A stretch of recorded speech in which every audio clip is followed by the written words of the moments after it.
Hello, folks. This is the Political Napalm, and we are back here on the channel yet again discussing how far right-wing rhetoric or QAnon or quidiocy kills. QAnon has claimed another victim, putting blood on the hands of people like Donald Trump and Michael Flynn. The two people that we're going to talk about in this particular video definitely can trace blood on the hands from their corpses to Trump.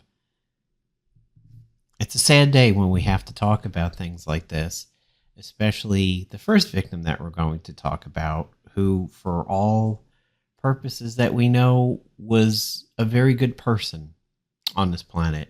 Was a very warm and caring person, and that caring, especially for children, was abused.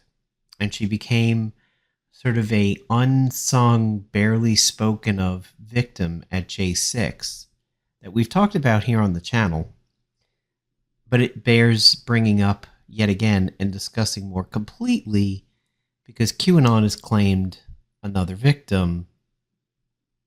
It's not today anymore, yesterday, here at the beginning of October in 2024. So the first victim that we've referenced many, many times on this channel as to how QAnon is bad and how quidiocy kills and how right-wing rhetoric creates this blind sheep mentality and thought process, and how one or two people posting things on social media creates that, and they tell two friends and they tell two friends and so on and so on. You probably remember that from an Austin Powers movie, but obviously it's an older saying than that. The first victim is Rosanne Boyland. We've talked about her a lot. Rosanne Boyland was killed in essentially a extra mitigating factor concert crush on J6. When she arrived at J6, she was sick with asthma. She had speed in her system, and she was overweight. That is not meant to say anything about her weight in any factor other than it simply being a fact and truth, and led to the complications that she found herself dealing with on J6, especially asthma. As any doctor will tell you, asthma and being overweight is often linked. And when you were dealing with asthma and you were dealing with extra weight, you were putting way more strain upon your heart. And that is part of what led to her death on J6. So to skip ahead to exactly what happened to her on J6 is that between the chemical irritants from both the rioters and the Capitol Police and the intense body crush that was going on up against the Capitol, sort of like when people die or are injured during races to get into buildings for popular concerts and everything, her asthma came into play. Asthma will definitely flare with all the chemical irritants that were in the air. And she went down and she was trampled, and they tried to revive her, both the rioters and the Capitol Police. Unfortunately, she was cyanotic at that point. She had blue lips, and she could not be revived. How she was there and why she was there, unfortunately, traces back to far right-wing rhetoric, specifically QAnonism, quidiocy. And you might be sitting there, well, Political Napalm, it sounds like you have a case of TDS, Trump derangement syndrome. How are you going to dare claim that her death is on the hands of Trump and blah, blah, blah? That is because she allowed right-wing rhetoric to change the course of her life into believing Trump was somebody that she was not, and her own brother, after her death, blames Trump and what Trump said that day. So the background on her is that she fell down the QAnon hole because of the Wayfair trafficking scandal. If you are not familiar with it or had forgotten about it, a few years ago, false information was being spread around that Wayfair was secretly trafficking children in broad daylight. They would supposedly have these items for sale on their page that seemed to be named after a person, very often women or girls, and have very expensive price tags. Like you might see Tiffany Hutch, $2,000, Victoria Love Seat, $1,800. And a Quidiot story spawned, just like Comet Pizza and Pizzagate, and essentially the Earth is flat. We never landed on the moon, all that kind of stuff. A story spawned and spread rapidly that Wayfair was doing this. Well, unfortunately, it reached Roseanne. She hadn't been indoctrinated yet at this point, but this was her entrance to it. This is where she walked through the revolving door, and unfortunately, the revolving door locked behind her. So she revolved in and was basically never heard from again in terms of who she was beforehand. So she found the Wayfair scandal and she started spreading it to her family.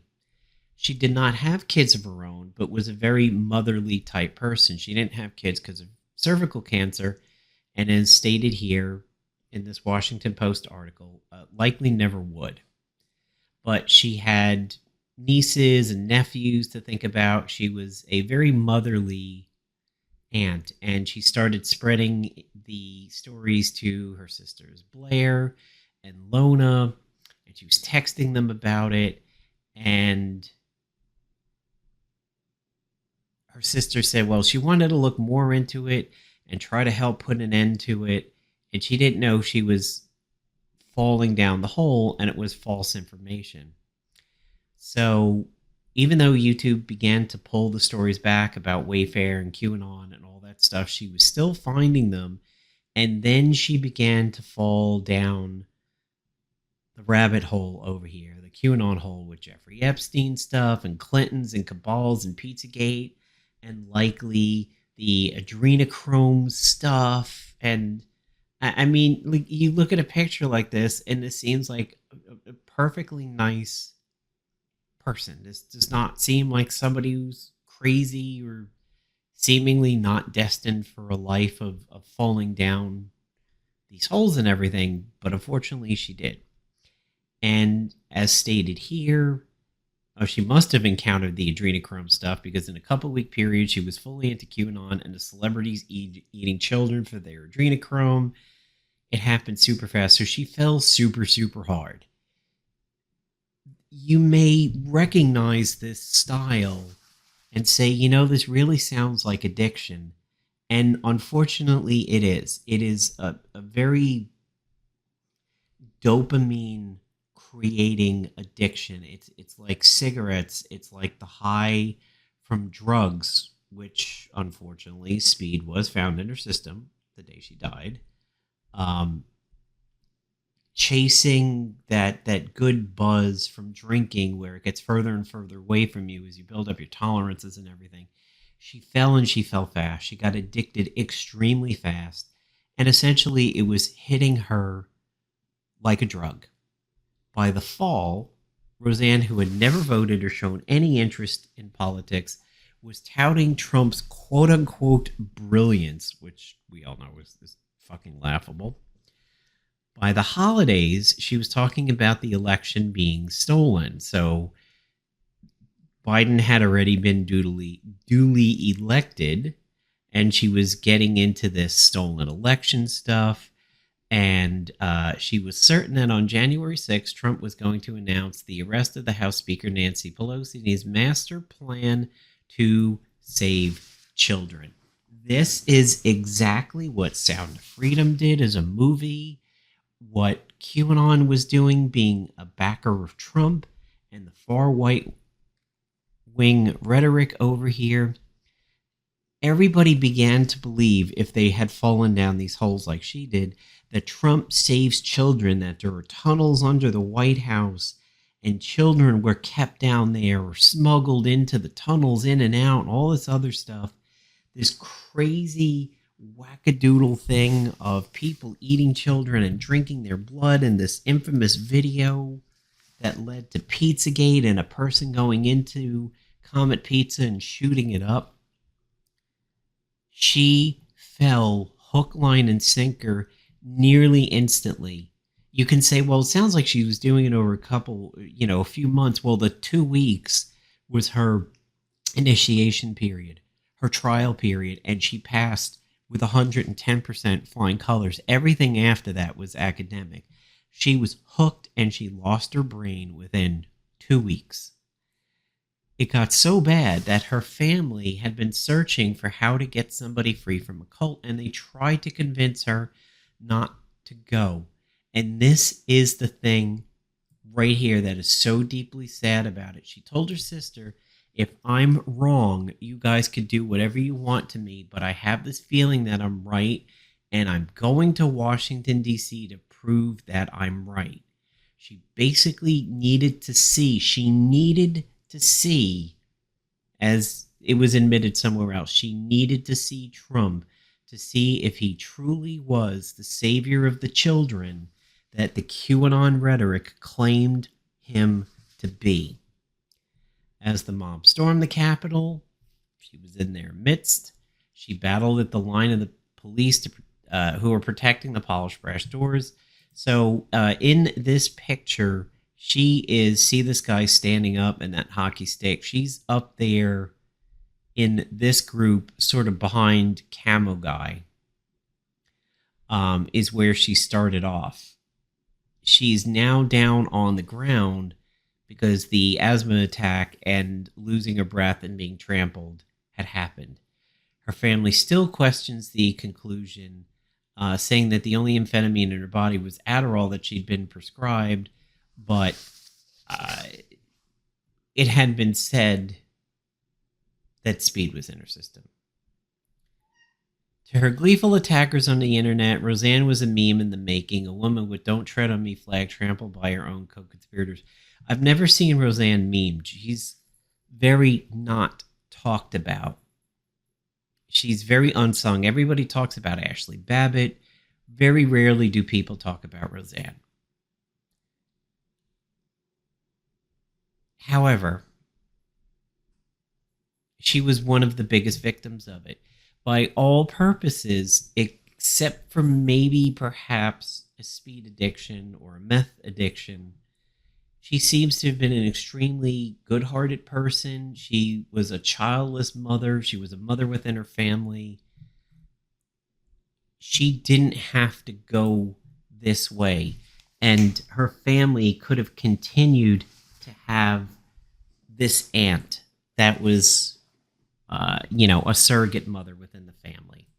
This article over here talks about what actually happened. She's down here in this crush, or perhaps sort of where everybody's looking down here on the left. This was her appearance that day.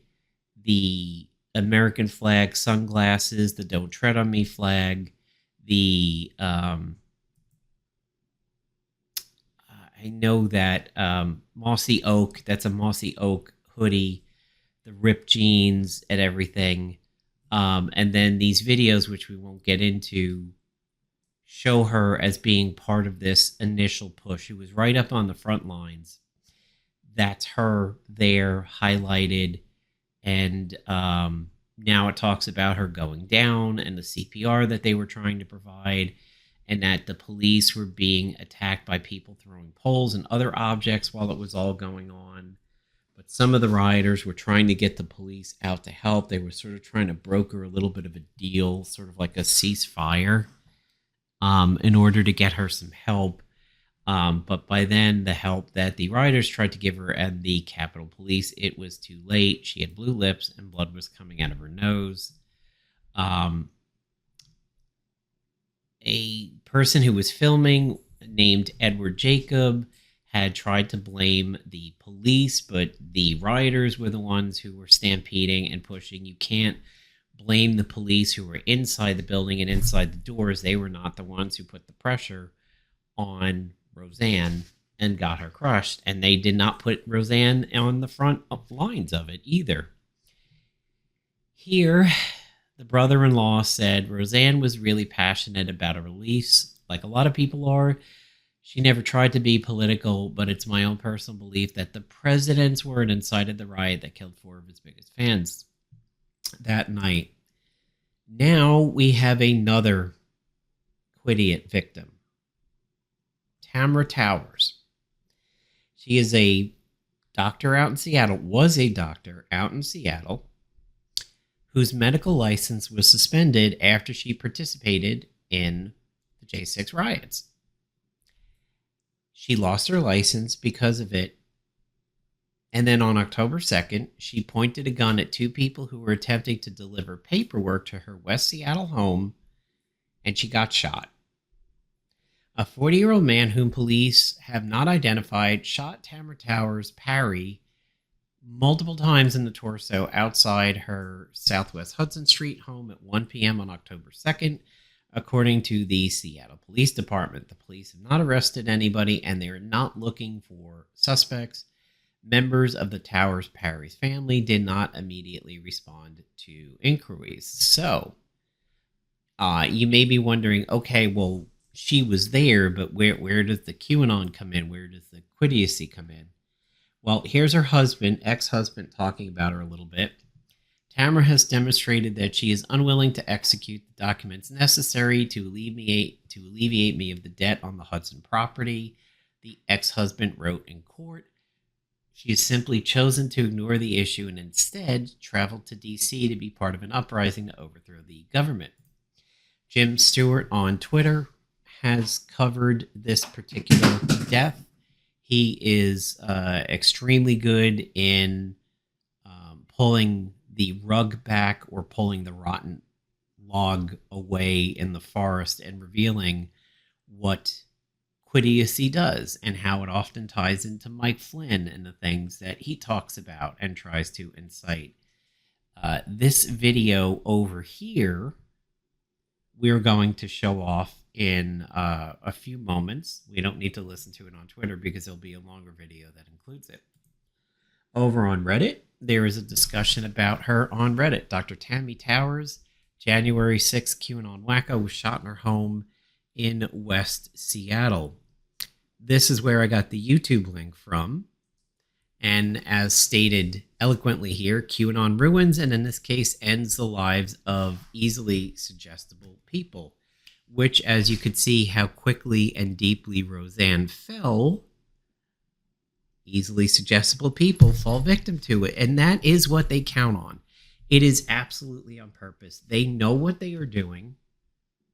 They rely on it to go that way. And this is what they do. And this is what happens to the people who fall on it. This person says she was my doctor in the early 2000s and really helped me through my first years. My mom was with a sick son, and there is more links to some videos by her. Speaking as a mental health professional, she demonstrates textbook manic psychosis. We're going to see that in just a moment. Vulnerable people get wrapped up in these theories. From what I read, someone back in 2021 reported she had MS, which caused lesions in her brain, which changed her thinking and behavior, created paranoia, and that's how she got into the QAnon mindset. That is really awful. If brain changes like drugs and CTE and repeated concussions, which is even brought up in a Law and Order SVU episode. There was an episode where they dealt with somebody who had repeated head trauma from sports and unfortunately sort of couldn't control their violent tendencies. That sort of reminds me of this. Lesions are part of it, but lesions leading to this degree of behavioral change are almost unheard of. Okay, so this person's saying to that degree, it doesn't really happen. But yeah, this particular Reddit thread over here discusses her a bit. But thanks to that YouTube link, we can see from Tammy herself. Let's listen to Tammy. Let's let this video run, as it includes the video that we saw on Twitter here with Jim Stewartson. And she has an intro, and then it has 2 January 6th videos. So take it away, Tammy. Hi. So,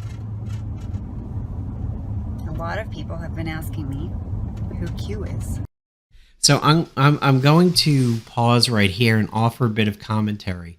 I'm going to rewind it, and I want you guys to watch it again and see how very, very, very close her affect, her mannerisms, her head shape, and even her appearance highly resembles Lauren Boebert. That is it. I saw this and I'm like, hold on a second, and I pulled it back and I watched it again. I'm like, I feel like I'm looking at an older blonde Lauren Boebert. She really seems to share a sort of deep behind the eyes neuroses. I'm not going to say psychotic at this point, as that maybe is too far, but it certainly seems like she has a similar neurotic nature to Boebert, and we all know how completely dumb Lauren Boebert is and how many things she screws up. But watch this again and see if she reminds you very, very much of Lauren Boebert in her sort of head tilts and everything.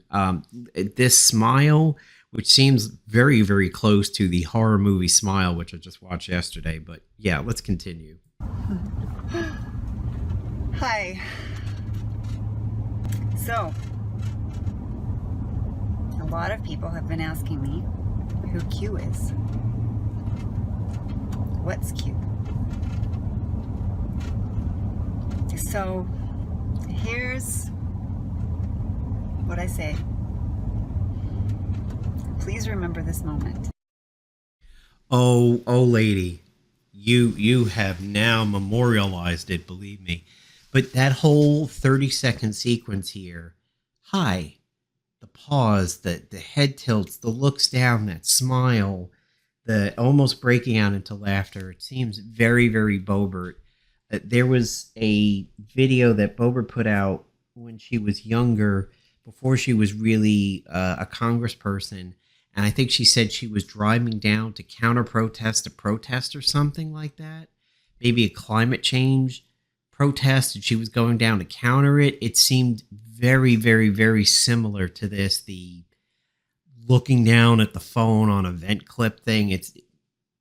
You'd have to go dig up some Lauren Boebert stuff, and I think you'll see what I'm talking about. Hi, Nurse Melissa. How's it going, girlfriend? We, the people. We want to show you where we are. Yeah,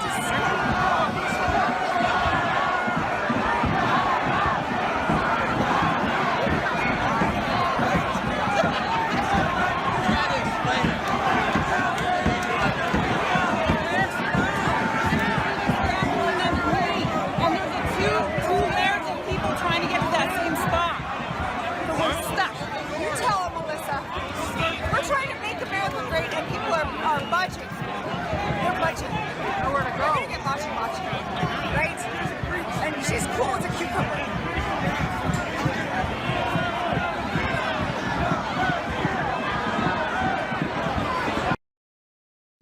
I, for the life of me, can't imagine being proud of this, especially what has happened since then, especially all these people, not all these people, but so many of these people going to jail and so many being found guilty, and to be that cultish, to follow somebody to do this. TDS isn't about people who hate Trump. The right wants to say TDS is Trump derangement syndrome, where Trump is this big mythical ogre, goblin, hobgoblin bad guy that pulls the strings behind everything that is bad. TDS truly is being part of the Jim Jones Kool-Aid cult, thinking this man can do no wrong, following him off the cliff like the actual easily misled lemmings that these people right here are. Let's continue.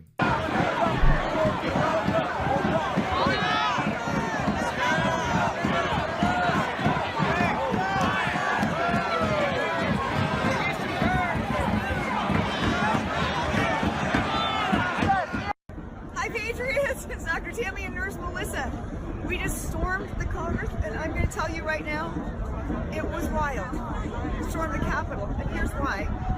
We got in there, they started breaking down the windows, people trying to bust in, and then we got sprayed with, I think it was either, well, it was orange, so it was pepper spray, and then they had some other white stuff, I think it was tear gas. So that was quite an experience for sure. We got out of there and we're a little congested and our eyes are burning, but you know what? Compared to what our founding fathers did, it's the least we can do. So God bless America. Joe Biden did not win. He's hopefully going to prison. God bless America. Now, this is not what our forefathers did. Throwing tea in the harbor is not this. Imagine being psychotically, neurotically proud and happy of being tear gassed and pepper sprayed. The way she says, it was a little bit orange, so I think it was pepper spray. She has that knowledge, and that scares me. If I saw that spray go out, I wouldn't know unless I saw the canister. Was it bear mace? Was it pepper spray? Is it mace? Is it some other chemical? I would not know that because I am not a rioter. I am not a protester in any way, shape, or form. And to be happy about that and to be proud of it in this context is laughably insane. To say that I was there in the 60s and I protested for civil rights and I protested for women's rights or the rights of LGBTQ, and it resulted in increased permissions and rights and things like that. That's something to be proud of. To be on the front line of a destructive force that you could hear her say, we were breaking windows and everything like that. Something is wrong with these people that feel that way in the context of what they were actually doing there. You were not fighting for a noble cause. You were fighting for a failed one-term president who him and his cronies with, you got to fight like hell or there'll be no country anymore. And Rudy, and I think it was Rudy, or maybe it's one of the other ones, I don't remember who it was, but trial by combat and everything. This is why Trump is on trial for J6. This is why Jack Smith has him over a barrel. Jack Smith has Trump over his knee and is spanking the ever-loving hell out of him like an old Tom and Jerry cartoon at this point. This is why Trump has lost his mind and he is livid. People need to mention very, very much Roseanne's name and seek justice for Roseanne. But Tammy is another one of these victims now. Tammy seems to be more of an aggressive victim of it and seems to have more happily participated. And we don't know her reasoning for being in J6. It could just be that she liked Trump. But Roseanne Boyland, as you could see, was taken advantage of. QAnonism, far right-wing rhetoric did what it was designed to do in Roseanne's case. It lifted up a scale, a piece of armor, and it wedged under there like when a mountain lion flips a porcupine on its back so it can get to the fleshy bits without the spikes. That's exactly what the Wayfair trafficking scandal did to Roseanne Boyland, which then she went backwards into the other things, the Clintons, the adrenochrome, the Pizzagate, Comet Pizza, all of that crap. That is what QAnon is designed to do. And all of those paths lead to Trump. QAnon does not lead people to Biden or Kamala Harris or Tim Walz or Nancy Pelosi or AOC or any Democrat person. Yes, there are people who talk about Blue Anon, but it's far different from this. QAnon kills. QAnon disrupts. QAnon creates sheep. QAnon mind warps. And it gets people addicted and hooked, and it gives them a false sense of belonging where people who need people around them, they need to feel that group and that love and everything. They fall down the hole, they hit their head, and they wake up and they see a bunch of QAnon surrounding them saying, we have punch, we have pie, have some Doritos, have some chocolate cake. Sometimes they say, have this twisted tea in this Smirnoff Ice. Sometimes it's even more, and they're like, smoke this joint. Get addicted to this crack. Get addicted to this meth. And as we could see, QAnon kills.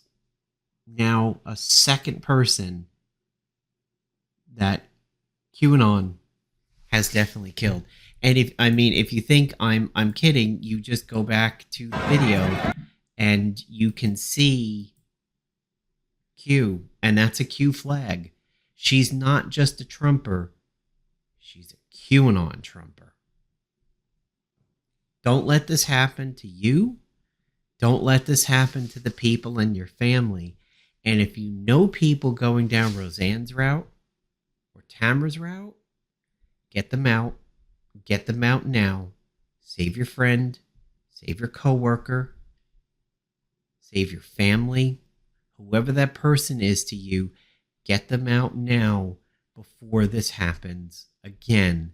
And there is more blood on QAnon's hands, and Trump's hands, and Michael Flynn's hands, and Ron Watkins' hands, and 4chan's hands, and everybody else, and every other thing that gets involved in Quidicy and QAnonism.